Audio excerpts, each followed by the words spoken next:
Anor. Abdulla Qahhor hikoyasi.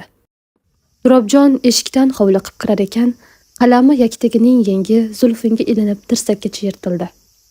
Uning shashti qaytdi. Jo'xori to'yayotgan xotini uning qo'lidagi tugunchani ko'rib, kelisopni kelining ustiga qo'ya chopdi.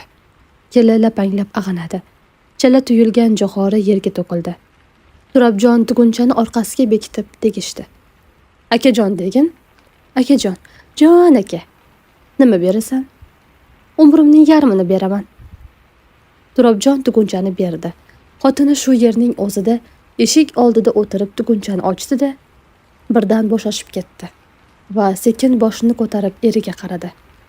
O'z qilmishiga gerdayib turgan Turobjon uning ko'zini jiqqa yosh ko'rib, "Nima ekanini bildingmi?" dedi. "Asalarining uyasi, turgan bitgani asal.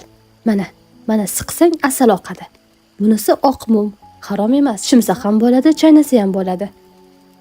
Xotin yengini tishlab bir nuqtaga qaraganicha qoldi. "Ya qudratingdan ishonmaydi-ya?" dedi Turobjon keltirgan matoyini titkilab. "Mana, chaynab ko'r, ko'rgin, bo'lmasa indan keyin degin." Turobjon qizardi. U bir zamon betob o'rtog'ini yo'qlab eltgan tarvuzini bemaza chiqqan bo'lsa kerak sigirning oxirida ko'rib, shunday xijolat bo'lgan edi. Hovli yuzida aylanib yurgan oqsoq mushuk to'kilgan jo'xorini iskab ko'rdi. Ma'qul bo'lmadi shekilli, Turobjonga qarab shikoyomuz "Miyav" dedi. "Tur, jo'xoriga qara, buni ko'r mushuk tegdi." Xotin turayotib baralla yig'lab yubordi. "Bu yer yutqir qanday balo ekan? Odamlarday kultuvaga, tuzga, kesakka boshqorong'i bo'lsamchi?" Turobjon do'ppisini boshdan oldi va qoqmoqchi bo'lganida ko'zi yirtiq yengiga tushdi. Yuragi achidi. Endi 3-4 suv yuvilgan yangigina yaktak edi. "Axir boshqorong'i bo'l, evida bo'ldi", dedi do'ppisini qoqmasdan boshiga kiyib. Anor, bir qadoq anor falon pul bo'lsa, sahar mardondan suv tashib, o'tin yorib, o't yoqib, bir oyda oladiganim 18 tanga pul. Akam bo'lmasa, ukam bo'lmasa." Er-xotin tek qolishdi. Xotin jo'xorini tuyib bo'ldi. Uni kelidan tog'orachaga solayotib to'ng'illadi. "Havasga anor yeydi deysiz shekilli." "Bilaman, axir nima qilay? Xo'jayinimni o'ldirib pulini olaymi? O'zimni hindiga garov qo'yaymi? G'alatimisan o'zing?" Xotin ovqatga unadi. Erining "Boshqorong'i bo'l, evida bo'ldi" degani unga juda alam qildi. Xo'rligi keldi. O'pkasi to'ldi. Ovqat pishdi. Qozonning zangi chiqib qoraygan go'jaga qatiq ham rang kirgiza olmadi. Turobjon 2 kosa ichdi. Xotini esa hanuz bir kosani yarimlata olmas edi. Uning imillashini ko'rib Turobjonning ko'ziga negadir oqsoq mushuk ko'rindi. Mushuk yirtilgan yengini esiga tushirdi. Avzoyi buzildi. Uning avzoyidan essiz jo'xori, qatiq, o'tin degan ma'noni anglab, xotin ko'ngli tortmasligiga qaramasdan kosani bo'shatdi. Ammo darhol tom orqasiga o'tib, ko'zlari qizargan, chakka tomirlari chiqqan holda qaytdi. "Hali tug'ilmagan bolani yer yutqir deding-a?" dedi Turobjon borgan sayin tutaqib. Xotin indamay dasturxonni yig'ishtirib oldi. Qozonga suv quyayotib, eshitilar-eshitilmas dedi. "O'sha asalning puliga anoram berardi." "Berardi?" dedi Turobjon zaharxanda qilib. "Anor olmay asal oldim." "Albatta berar edi. Albatta anor olmay asal olgansiz." Mana shunday vaqtlarda til qotib og'izda aylanmay qoladi. Mabodo aylansa, mushning xizmatini qiladi. "Ajab qildim", dedi Turobjon titrab. "Jigarlaring ezilib ketsin." Bu so'z unga qanday ta'sir qilganini faqat boshqorong'i xotingina biladi. Turobjon bu gapni aytdi-yu, xotinining ahvolini ko'rib achchig'idan tushdi. Agar izzat nafs qo'ysa hozir borib uning boshini silar va "Qo'y, xafa bo'lma, jahl ustida aytdim", der edi. "Kishining yuragini qon qilib yuborsan", dedi anchadan keyin. "Nainki men asal olsam, asal otliqqa yo'q, hali biz piyoda-ku. Xo'jayinga bir oshdan sovg'a qilib kelgan ekan, bildirmasdan o'zidan so'rab ozrog'ini oldim. O'zi berdi. Tansiq narsa, xursand bo'larmikinsan debman. Yo tansiq emasmi? Umringda necha marta asal yegansan?" O'zim umrimda bir marta yeganman. Shokir xo'ja qandolatchi asal qiyom qildirayotganda qozoniga ammamning jo'jasi tushib ketgandi. Shu jo'jani yalaganman.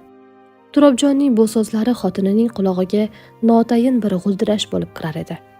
Uning Turobjon bilan uy qilganiga 3 yil bo'lib kelayotir. Nazarida bu odam shu 3 yildan beri g'uldirab kelgan. Hozirgisi shuning davomida edi. Ittifoqo bu kun nima bo'ldi-yu 3 so'zni ravshanroq aytdi. Jigarlaring ezilib ketsin, dedi. Olamda uning suyangani eri, birdan bir orzusi Anor edi. Birdaniga har ikkisi ham yo'qqa chiqdi. Xotin uyga kirib ketdi. Anchadan keyin darchadan xira shu'la tushdi. Turobjon ham kirdi.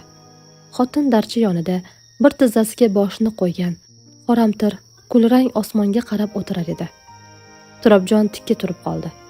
Tokchadagi 5-chiroq pixillab yonar, uning atrofida katta bir parvona aylanar edi.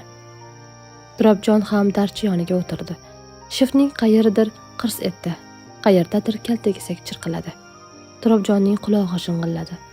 U ham osmonga, xira yulduzlarga qaradi. Masjiddagi keksa baqaterak orqasidan ko'tarilgan qizg'ish o't ko'kka olovli iz qoldirib juda yuqoriladi va go'yo osmonga urilgandek chilparchin bo'lib pop etdi. Mushak, dedi Turobjon. Mullajon qozining bog'ida. Mullajon qozi beshik to'yi qilgan. Xotin indamadi. Shahardan to'ralar ham chiqqan, dedi Turobjon yana. Xotin yana indamadi. U Mullajon qozining bog'ini ko'rgan emas, ammo ta'rifini eshitgan. Bu bog'ni ko'z oldiga keltirib ko'rdi. Bog' emas, anorzor. Anor daraxtlarida anor shig'il, choynakday bo'lib osilib yotibdi. Bitta mushak 3 miri, dedi Turobjon. 100 ta mushak otilsa, bitta tangidan 100 tanga, 1 miridan kam 75 tanga bo'ladi. Er-xotin uzoq jim qolishdi. Turobjon og'zini katta ochib ham esnadi, ham uf tortdi. "Ma, buni tik", dedi u yaktagini yechib. "Ma?" Xotin yaktakni olib yoniga qo'ydi. Aftidan hozir tikmoqchi emas edi. "Bo'l", dedi Turobjon. Birpasdan keyin, "Ol, senga aytyapman." "Ha, muncha. Turtmasdan gapiravering, tikib qo'yarman muncha qistov." Turobjonning tepa sochi tikka bo'ldi. "Hay, sening dimoq firog'ing kimga? Xo'sh, nima deysan?" "Men sizga bir narsa deyapmanmi? Tikib qo'yarman. Har narsaga ro'zg'or achchiq bo'laversa, qiyinroq bo'lar", dedi Turobjon yaktagini kiyotib. Kambag'alchilik o'lsin." Xotin bu gapni shikoyat tarzida aytdi, ammo Turobjon buni ta'na deb tushundi. "Nima? Men seni olganimda kambag'alligimni yashirganmidim? Erkaboyga o'xshab chimildiqi birovning to'ni, kavush mahsini kiyib kirganmidim? Bunday armoning bo'lsa, serpulroq odamga tek. 2 ta anor uchun xotiningizni serpul odamga oshirgan uyaling." Bu gap Turobjonning hamiyatiga tegdi. Jigarlaring ezilib ketsin degani xotiniga qancha alam qilgan bo'lsa, bu gap Turobjonga shuncha alam qildi. "Hoy, anor olib bermadimmi?" dedi Turobjon mayin tovush bilan. Ammo bu mayin tovushdan qo'rqqulik edi. "Sira anor olib kelmadimmi?" "Yo'q", dedi xotini birdan boshini burib. Turobjonning boshi g'ovlab, ko'zi tindi. "O'tgan bozor kuni yegan anoringni o'ynashga olib kelganmidi?" "O'ynashim olib kelgandi." Turobjon bilolmay qoldi. Xotinining yelkasiga tepib, so'ngra o'rnidan turdimi yo turib keyin tepdimi? O'zini obrezning oldida ko'rdi. Xotin rangi oppoq, ko'zlarini katta-katta ochib, unga vahimali nazar bilan qarar va boshini chayqab pichirlar edi. "Qo'ying." Turobjon uydan chiqib ketdi. Birpasdan keyin ko'cha eshigi ochilib yopildi. Xotin uzoq yig'ladi. Eriga qattiq gapirganiga pushaymon bo'ldi. O'zini qarg'adi, o'lim tiladi. Yig'idan tolib tashqariga chiqdi. Qorong'i, uzoq yaqinda itlar hurar edi. Ko'cha eshigini ochib, u yoq bu yoqqa qaradi. Jimjit. Guzar tomonda faqat bitta chiroq miltirar edi. Samovarlar yotgan. Qaytib uyga kirdi. Tom orqasida xo'roz qanot qoqib qichqirdi. Ko'cha eshigi ochildi. Xotin to burilib qaraguncha Turobjon katta bir tugunni orqalab kirib keldi. U tugunni uyning o'rtasiga tashladi. Bir choyshab anor har tomonga yumalab ketdi. Bir nechasi obrezga tushdi. Turobjon xotiniga qaradi. Uning rangini ko'rib xotin qo'rqib ketdi. Bu qadar oqargan. Turobjon o'tirib peshonasini ushladi. Xotini yugurib oldiga keldi va yelkasiga qo'lini qo'ydi. "Qayoqqa bordingiz?" dedi entikib. "Nima qildingiz?" Turobjon javob bermadi. Uning vujudi titrar edi.